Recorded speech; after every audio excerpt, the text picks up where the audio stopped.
Le mardi 2 février 2016 s'est tenue à l'hôtel Ibis Plateau l'Assemblée générale extraordinaire du Club des sociétés cotées à la Bourse régionale des valeurs mobilières, en abrégé BRVM, en présence du président du club, M. Akakouba, d'illustres invités, en l'occurrence le directeur général de la BRVM, des membres du club et de la presse. Le DG de la BRVM a ouvert officiellement la cérémonie en exprimant sa reconnaissance envers le CSC pour cette invitation avant de rappeler la mission véritable de la structure dont il a la charge.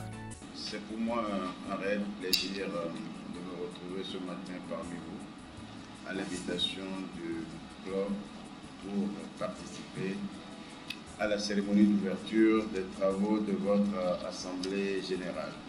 Comme vous le savez, la BRVM a été conçue et créée pour financer ou améliorer le financement du secteur privé des pays de notre Union.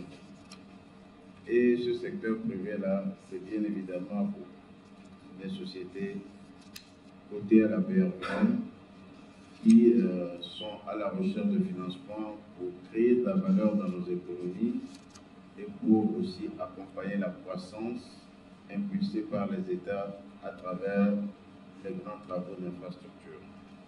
Aujourd'hui, nous sommes arrivés à un niveau qui peut être considéré comme assez intéressant en termes de progression des activités.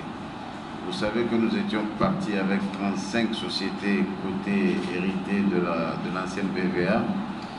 Nous en sommes aujourd'hui à 39, progression nette de 4, mais nous avons admis entre-temps à la cote 12 nouvelles sociétés.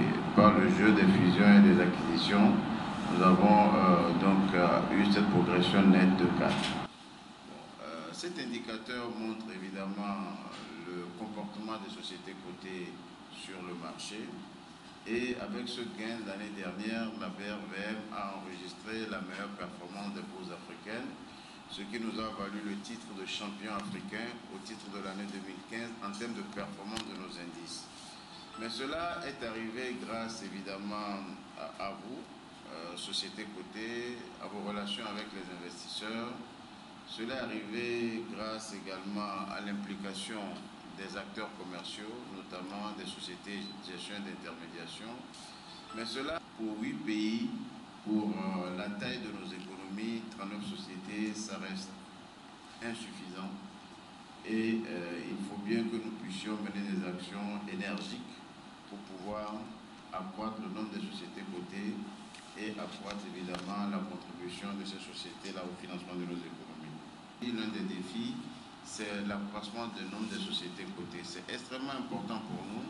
Quand on regarde le paysage économique ivoirien, on pense qu'on peut attirer au moins une centaine d'entreprises ivoiriennes à la côte de la BRVM.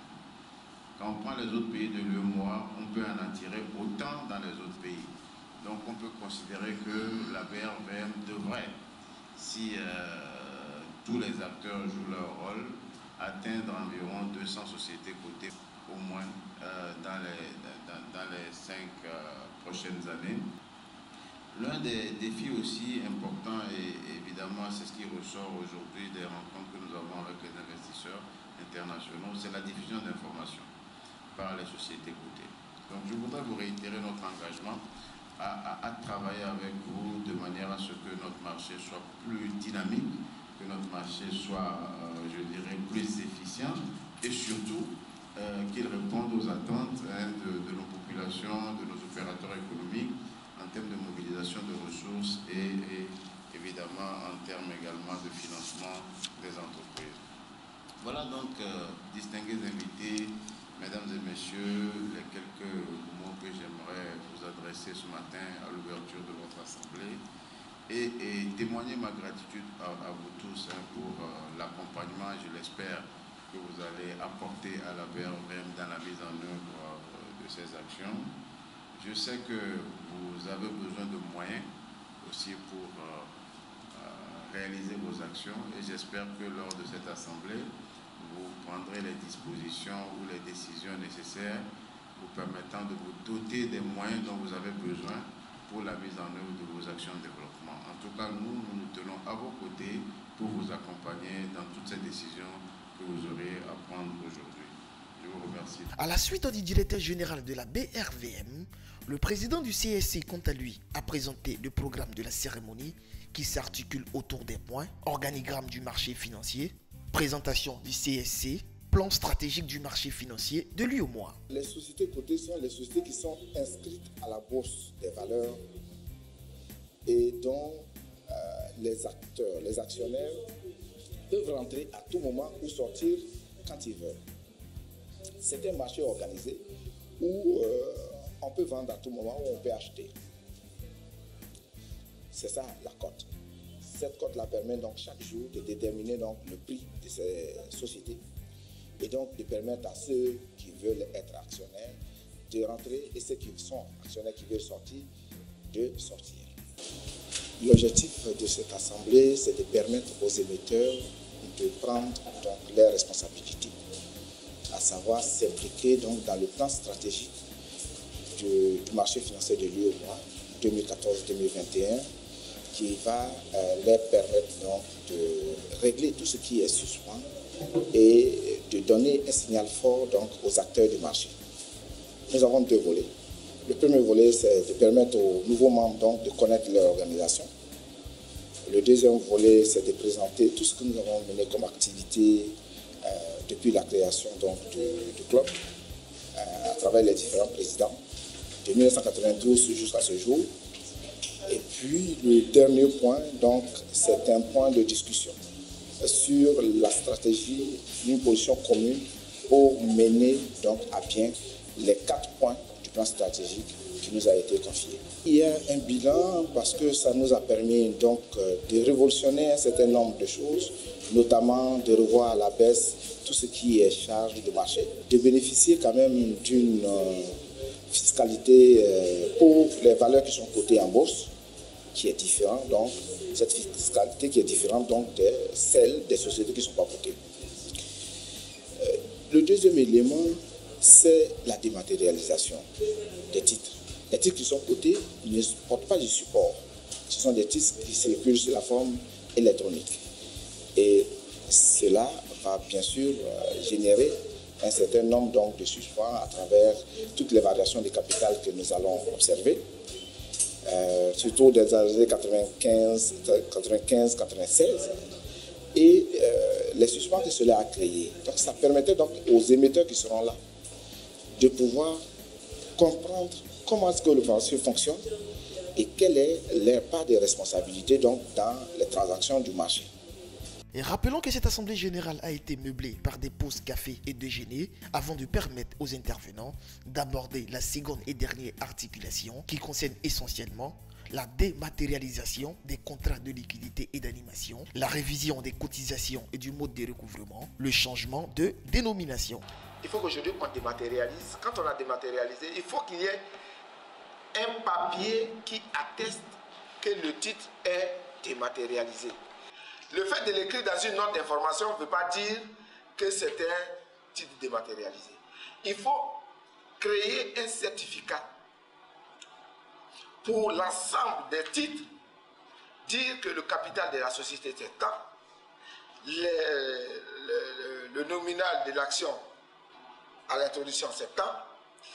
Voici donc ces titres circuleront sous la forme dématérialisée. De telle sorte que si le dépositaire central banque des règlements à un moment consolide ses avoirs et qui constate que les titres ont dépassé le total, interpelle les différents donneurs d'ordre et commence à fouiller pour voir qui a vendu des titres alors qu'il ne l'avait pas en stock chez lui. Et ça, c'est très important. Et c'est ce que nous allons demander à la bourse de faire. Parce que c'est de la quasi-monnaie. Et une monnaie, elle doit être protégée parce qu'une monnaie, c'est la confiance. Actuellement, je dirais que nous sommes flottants. Les titres ne sont pas dématérialisés, mais circulent sous la forme numérique. Il faut dématérialiser les titres. Il faut que le dépositaire central banque des règlements ait dans sa conservation, un titre d'un émetteur à une date donnée. Et s'il y a des évolutions, s'il y a des éclatements, il faut recréer le titre et venir le ranger là où il faut. C'est le rôle du dépositaire pour qu'il ait l'historique de l'évolution de ses avoirs. À telle période, on a procédé à un fractionnement. À telle période, on a procédé à une augmentation de capital. Il faut qu'il y ait une traçabilité. C'est très important. Aujourd'hui, on n'a aucune trace.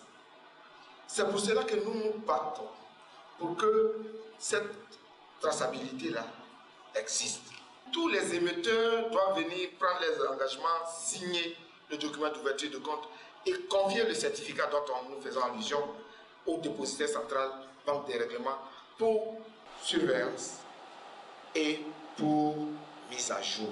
Chaque fois qu'il y aura une variation, il viendra mettre à jour le certificat.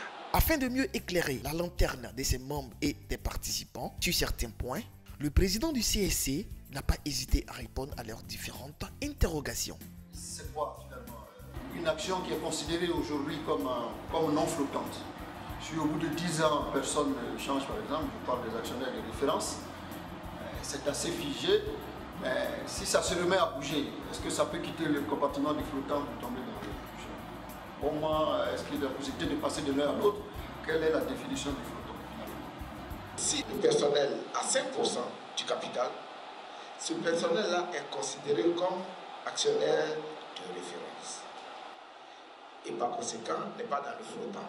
Il nous appartient, nous, en tant qu'émetteurs, de partager nos expériences à d'autres. Et ça peut aussi booster le marché. Pour que demain, ils comprennent bien le langage, que la bourse, ce n'est pas un lieu dédié aux riches. Contrairement à ce que les gens pensent, c'est beaucoup plus pour les pauvres. Tu peux acheter une action qui coûte 10 000, 20 000. Le mois prochain, tu achètes encore une action qui coûte 10 000, 20 000. Petit à petit, tu construis ta maison. Et ces actions prennent de la valeur dans le temps. À un moment donné, vous aurez peut-être investi pour tout et tout 50 millions, sans vous en rendre compte. Vous aurez plus de 100 millions, 200, 300, 500, 1 milliard pour les petits investissements que vous avez faits. Alors que vous avez déboursé de grosses sommes pour acheter des taxis dont la charge vous êtes revenu, dont les produits sont devenus des charges. Mais ils n'en sont pas conscients. Un bon père de famille, un émetteur doit pouvoir canaliser la force, je ne veux pas dire les émotions de certains travailleurs. À la fin de la cérémonie, certains membres du club et représentants d'entreprises se sont prononcés sur cette assemblée générale extraordinaire. Nous sortons de l'assemblée générale extraordinaire des émetteurs et des sociétés cotées en bourse.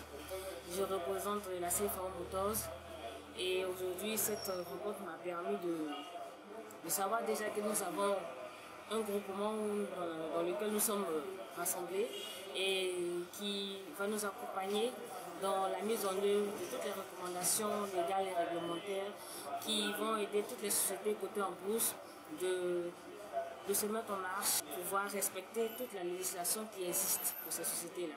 Et je souhaiterais à l'avenir que le groupement des sociétés cotées en bourse et des émetteurs puisse nous permettre de réunir les conditions pour respecter la réglementation en vigueur et également de mieux comprendre le système financier et boursier en Côte d'Ivoire. Et j'ose espérer que ces rencontres, ces réunions vont se multiplier pour nous rassembler, prendre ensemble les décisions qu'il faut pour porter le marché financier au niveau mondial. Au terme de cette assemblée, nous espérons que tous les membres vont s'approprier des objectifs du club qui épousent le plan stratégique de la BRVM. Et je pense que sous peu, avec les ressources à mobiliser en vue, nous pourrions mener les actions idoines pour permettre à la bourse d'être plus dynamique au profit des économies de la sous-région. Pour toutes les sociétés désireuses de s'inscrire à la Bourse régionale des valeurs mobilières, le président du club des sociétés cotées à la BRVM leur donne toutes les informations. Donc, le reçu de dématérialisation, vous devez payer la quote-part, les émetteurs doivent payer les quote-part, la bourse. Que ce soit la SONAFI, le FNI, la CA, devenue BNI aujourd'hui, ou la Bourse des valeurs, ce sont des organismes qui étaient dans une logique bien précise. Et s'il fallait créer la bourse, il fallait bien des mécanismes et un corps de métier qui va avec. Donc lui, en tant que chef d'État, il a donné l'impulsion. Alors souvent on interprète, on dit, on a obligé, etc. Oui, on a obligé. Mais quand vous faites même l'éducation de votre enfant, vous l'obligez. Il y a des choses, il ne verrait pas. Mais vous l'obligez parce que vous savez où vous voulez aller. C'est exactement la même chose et le même contexte. Ce que je voulais dire aux émetteurs, c'est que l'organisation est la leur. Et pour que les États puissent atteindre l'objectif assigné donc au marché financier régional, il faut qu'ils se mobilisent et qu'ils s'impliquent et qu'ils prennent donc leur part dans la gestion donc, du marché et permettent au marché donc, de connaître un essor prodigieux comme actuellement. Il ne s'agit pas donc de transférer donc, la charge qui est la leur à une société de gestion d'intermédiation, mais plutôt de prendre des décisions, d'orienter le marché pour que le marché puisse leur apporter les ressources nécessaires dont ils ont besoin pour leur activité de développement. Que les États, le Conseil régional, la Bourse sont nos partenaires. Il faut venir à la source, discuter et orienter le marché pour que le marché puisse produire les résultats escomptés. C'est sur ces mots du président du CSC que l'Assemblée générale extraordinaire de l'Association des émetteurs et sociétés cotées à la BRVM s'achève à l'hôtel Ibis Plateau d'Abidjan.